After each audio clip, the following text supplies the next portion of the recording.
ओ कहानी। प्रसिद्ध लोक सेवी ईश्वर चंद्र विद्यासागर गर्मी की छुट्टियों में अपने गांव गए।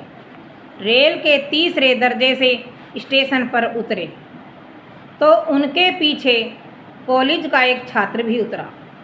वह छात्र अपना सामान जमीन पर रखकर कुली की तलाश कर रहा था। कुली को आवाज़ें लगाने लगा। कोई कुली वहाँ नहीं पहुँचा तो वह छात्र बहुत दुखी हो रहा था। उस छात्र की इस दशा को ईश्वर चंद्र विद्यासागर देख रहे थे। उसी समय ईश्वर चंद्र विद्यासागर उस विद्यार्थी के पास पहुँच गए और जा कर के विनम्र भाव से कहा कि मैं आपका सामान उठाकर ले चलूँगा। शांत भाव से ईश्वर चंद्र विद्यासागर जी उस विद्यार्थी का सामान उठाकर रेलवे स्टेशन के बाहर पहुंचा दिया। उस युवक ने उन्हें पैसे देने का प्रयास किया तो विद्यासागर ने ईश्वर चंद्र विद्यासागर जी ने विनम्रता से वे पैसे लेने से इनकार कर दिया। शाम को गांव में उनके सम्मान में एक विशेष कार्यक्रम आयोजित किया जा रहा था। हजारों लोग एकत्रित थे। ईश्वर चंद्र विद्यासागर के विचारों को सुनने के लिए सहस्रों व्यक्ति वहाँ पर एकत्रित थे। उनमें से एक वह नवयुवक था जिसका सामान उठवाया था। उनमें से एक वह नवयुवक भी था।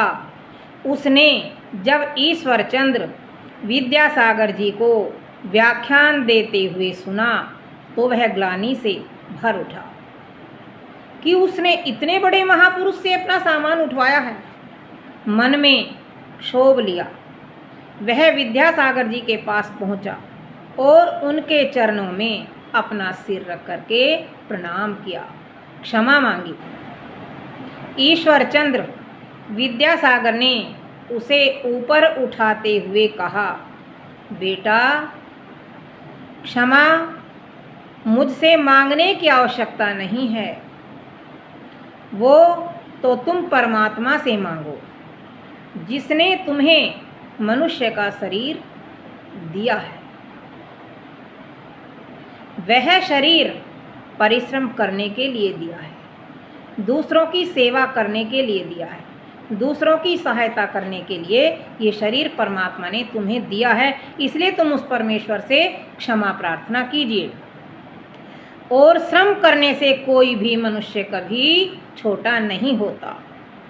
जो अपना कार्य स्वयं करते हैं, स्वावलंबी बनते हैं, संसार समर में वही विजयी होता है। जो व्यक्ति परिश्रम करने में लज्जा नहीं करते, अपना कार्य स्वयं करते हैं, वो संसार सागर के अंदर विजयी होते हैं। युवक की समझ में श्रम का मूल्य आ गया और उसने वह शिक्षा जीवन भर अपनाई।